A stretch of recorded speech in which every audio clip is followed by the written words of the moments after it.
while we're here, so we kind of have to figure out what's going on. But I threw his wallet out the window. Wait, you threw his wallet out of the window while driving while he was there? He hurt me several times on the way to do that, and I took his stuff and threw it out the window because he wouldn't give my phone back, and I asked several times and still wouldn't, and I have to tell my parents to me. What happened today? You guys are obviously in this car. He's like, I don't know, he hit me a couple times. While you were in the car? Yeah.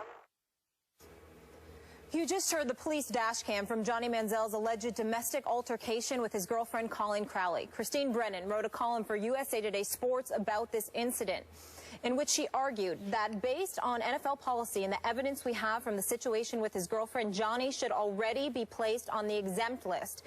When on the exempt list, players receive paid leave. According to Brennan, this list is exactly where Manziel belongs. Here's the NFL policy on paid leave. An individual may be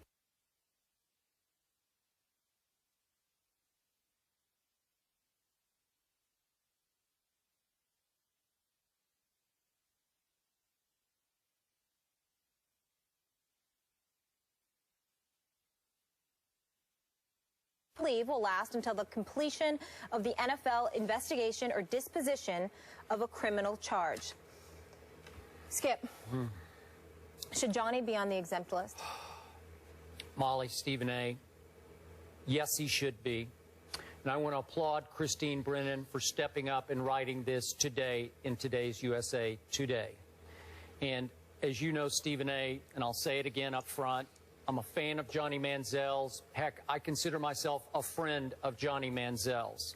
But I also said when we first discussed this incident on last Monday's show that the domestic violence issue operating here was far more serious and should, and I was hoping would be, quickly investigated by the National Football League. I'm going to assume that's going on right now. But to Christine's point, he should already be on the exempt list because that's how the policy reads.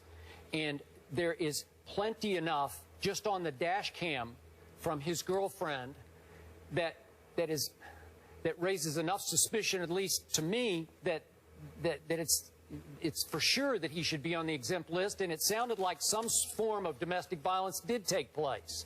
So just to reiterate, on the dash cam, you can hear her say, he hit me a couple of times. And then she backtracks a little bit to say, please don't, as if don't make a big deal out of this. How many victims have we seen backtrack after they have been abused by their lover or their husband or their boyfriend? And then she says, he hurt me several times. I'm in fear of my life, said his girlfriend of about a year and a half, said Johnny. And he also told the police that she's now living with him in the suburban Avon, the suburb of Cleveland, Ohio.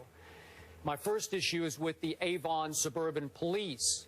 I think they mishandled this. I think they dropped the ball just the way the NFL so far is dropping the ball, because when a potential victim says that he hit me a couple of times, how do you let Johnny walk away from that? How do you let her walk away from that? Again, the only evidence of physical violence against her was the abrasion they saw on her forearm, which was consistent with the story that they both told, that she was trying to exit the car as they exited the highway while it was still in motion, and that Johnny reached across and tried to restrain her from jumping out of the car by holding onto her arm. But he hit me a couple of times, and then I'm not sure whether it was reported that he hit her to the point that she hit her head against the far passenger side window. So that's plenty enough evidence to raise enough suspicion that the police should have further delved into this. And obviously, immediately, the next day, in concert with the Cleveland Browns, Johnny should have been sent straight to that exempt list while they did their due diligence and investigation. And I assume it's going on right now. But even as Johnny's supporter and friend, I have no idea how he is still eligible to play football for the Cleveland Browns. I am with Christine Brennan. Thank you, Christine. My response would be to that, Skip Bayless, is that I'm with Christine Brennan as well, but not as adamant as you are. I'm an admirer of her work. I have profound respect for her and the job that she has done. I think she's one of, if not the matriarch of this business. Her willingness to bring attention to issues that obviously deserve our attention is something that's admirable and should be applauded. And I think in this particular instance, she may very well be right. But again, I'm devoid of the level of adamancy that you would throw into the equation. I would say to you that Johnny Manziel should definitely be on the commissioner's exempt list because clearly, first of all, you were in the substance abuse facility for about 10 weeks just months ago. As you highlighted, Skip Bayless, he shouldn't have been drinking at all. So the fact that he and his girlfriend acknowledged that they was drinking, that's a problem in and of itself. That's number one. Number two, obviously something took place in the car.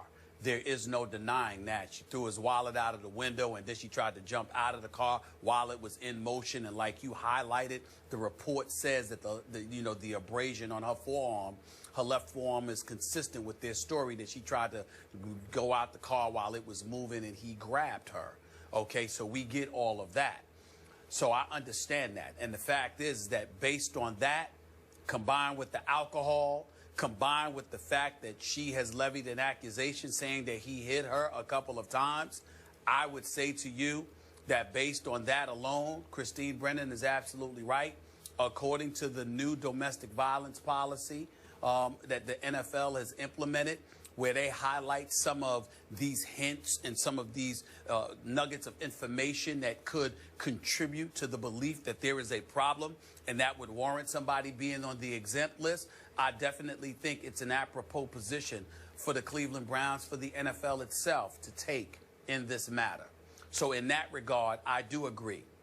The reason that I would say it's devoid of the level of vehemence or the level of adamancy that you had and you brought to the equation is this.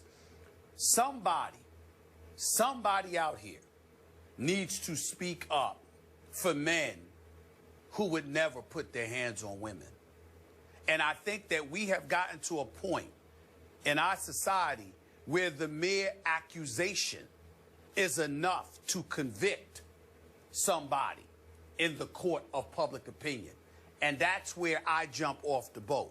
I'm not saying that's the case with Johnny Manziel, but our willingness to broach this subject and every subject like this, we are quick to sit there and come across, not this show, but I'm talking about as a society in this day and age, to attach such a strong level of guilt. And I'm not saying that's wrong, because we've been educated and we've learned that 85% of the victims of domestic issues, domestic violence, happens to be women. My response is there's 15% that involves men who are victims. We don't talk about that. There are men who have been lied on. We don't talk about that. We all know, and let's reiterate for the public at large, you a man, you got no business putting your hands on a woman, period. You're wrong to do it. You should be arrested. You should be in jail. You should be treated like the criminal you are because you've got no business. I can say that because I've never put my hands on a woman in my life, and I don't believe any man should. Let's be clear about that. But I've also run across cases covering professional sports over the last 2+ decades where there's a few, not many, because there's far more villains than victims, but there are a few who have been lied on.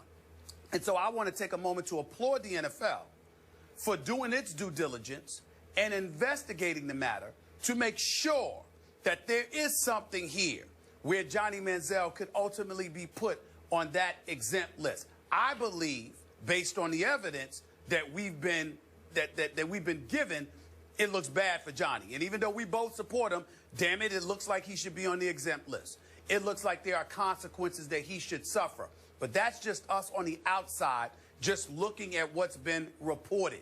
The NFL have specialists on this matter who will go to the scene, who will investigate the nuances of what took place, all the particulars, and they will draw their own conclusion. I do agree that it is something that should be done quick, fast, and in a hurry, and we should have a decision before this Sunday's game. There's no doubt about that. But I also want to caution that we have regressed to a point where just the mere accusation is enough to sully careers. And I'm saying there are men out there, a whole lot of men, that know better than making such a punk move and doing something criminal like this. There's a whole lot of men that would never do this. And there's a few of them that have been accused, and it wasn't true. I'm just saying, let's point that out as we move forward. I got it, but I don't think we've regressed. I think we've progressed to the point that we are listening to the victim. And again, the NFL is again dropping the ball. When is it going to learn? It should have jumped in and gotten to the bottom of this much quicker. Let me finish real quick here. And I feel a little guilty about what we talked about on Monday because I touched on the domestic violence issue possibility here. But remember, because Johnny's alcohol had been such an ongoing subject of contention on this show, we fixated on that on Monday. Are you with me on that? Because that's what was near and dear to us was he had just gone through, what was it, 10 weeks, 2.5 months of rehab, and it appeared to both of us that he had failed because he admitted he had had some drinks. And then he said she was a little intoxicated. And again, what I hope that we've all learned is that alcohol plays a role in many, many of the domestic violence cases here. So, to me, I had not heard the dash cam audio yet. It came out after our show on Monday. Well, and once I heard this, I mean, Stephen A., you can't for a second try to defend Johnny Manziel when she said, I'm not trying to defend him. And, that's the problem. Hold on, whoa. That's the problem right there. And that's why subjects like this, you got a whole bunch of people where the subject's taboo and folks are scared to address it. I am not.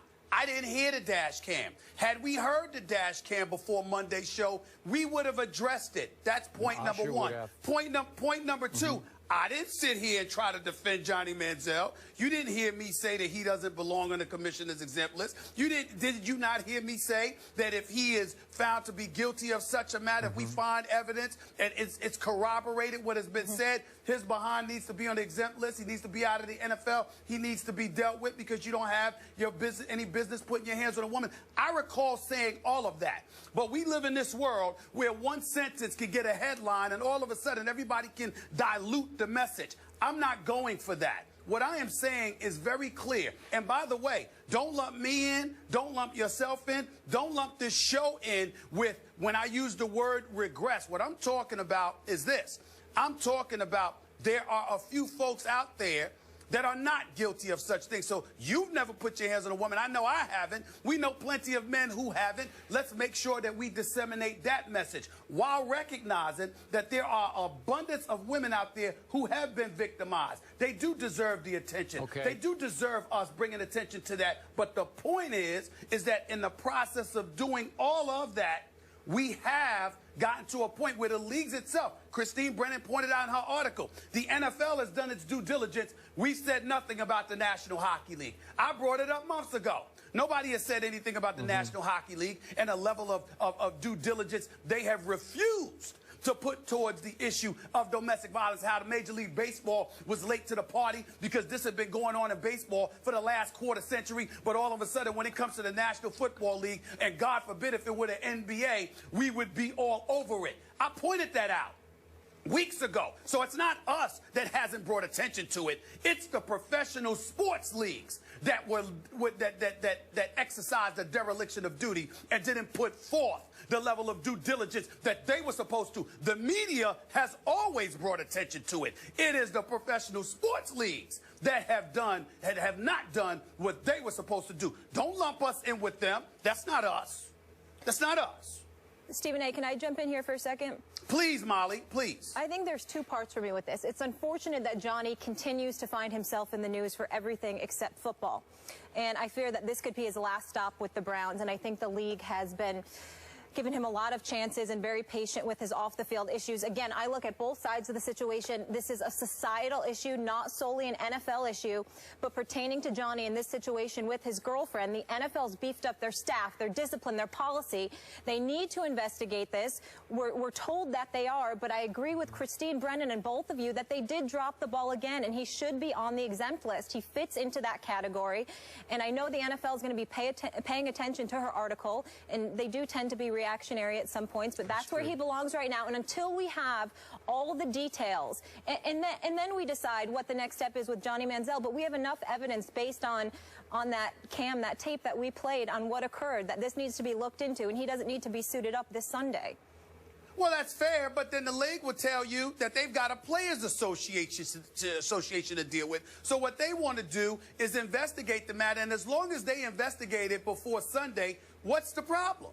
Sunday hasn't arrived yet. This just took place a few days ago. If they deal with this before Sunday, what are we going to say then? It's Thursday. They got 3 days before Sunday. What if they deal with it then? And if they put forth their due diligence, then they don't have to worry about DeMaurice Smith or Jeffrey Kessler or anybody else coming to them and saying you didn't dot your I's and cross your T's appropriately. So we have to take into consideration what they have to battle and what they have to deal with. And also, while we're doing so, let's not gloss over what Christine Brennan said. She said the NFL should be applauded in some respects, while she said they should still make this decision about Johnny Manziel. But she also highlighted the National Hockey League and what it's not doing. But we don't hear anybody talking about that. I mean, what's the problem? Why is there such a level of urgency, you know, to expedite the process and address everything when it comes to the NFL, but we ignore the National Hockey League? There's something wrong with that. We either care overall or we don't. We can't care because it's the NFL, but don't care because it's the National Hockey League, because it's not as popular as the NFL. We either care or we don't. Stephen A., let me just read one line again. If the NFL investigation finds sufficient credible evidence that it appears a violation of the personal conduct policy has occurred, then that's when the paid leave will occur. In the meantime, until they complete the investigation. I look at both sides, trust me, in every situation. I understand we don't have all the evidence, but from that tape, we have enough that Johnny should be on the exempt list right now. Well, again, like I said to you, I have no problem with that. I'm just saying that I appreciate the NFL saying we're sending somebody out there ourselves, and this matter will be handled. Now, if Sunday comes and Johnny Manziel is playing, he's suited up, we got a problem. Molly's position is absolutely on the money. So is Christine Brennan's. But what's the matter with the NFL saying it's Thursday? We're sending somebody out there. We've already sent somebody out there. We're investigating the matter. What if the NFL comes down with the position tomorrow to put Johnny Manziel on the exempt list? We going to get on them because they didn't do it Thursday morning? Although this actually happened early last week, and then it didn't break until, I think, last Friday, late afternoon, after our Friday show. And the dash cam, to your point, fair on your side, that the dash cam it wasn't made public by the Suburban Police Department until Tuesday, I think, maybe late Monday afternoon. So, okay. Something needs to be dealt with now. See, it needs to be done before Sunday. Yeah. It needs to be done before Sunday. That's all I'm saying. It needs to be done before Sunday. Okay. But it's not like the NFL should be insulted or criticized because they're dotting their I's and crossing their T's. Remember, Greg Hardy's suspension got reduced from 10 games to 4 games. Ray Rice won his appeal. So regardless of what position the NFL takes, the Players Association steps in defending their players, and the NFL wants to make sure they get it right so they don't have to worry about revisiting the matter. I don't see a problem with that as long as it's dealt with before Sunday. Got it. The policy is now in place, and they have the opportunity to get it right here with this one. And again, an unfortunate situation that Johnny's in the news for issues like this. Moving on, another decade of dominance. A 38-year-old Tom Terrific says he could see himself playing for a long time. Just how long? We'll tell you after the break. Skip, you're going to love this. Oh, I hope so.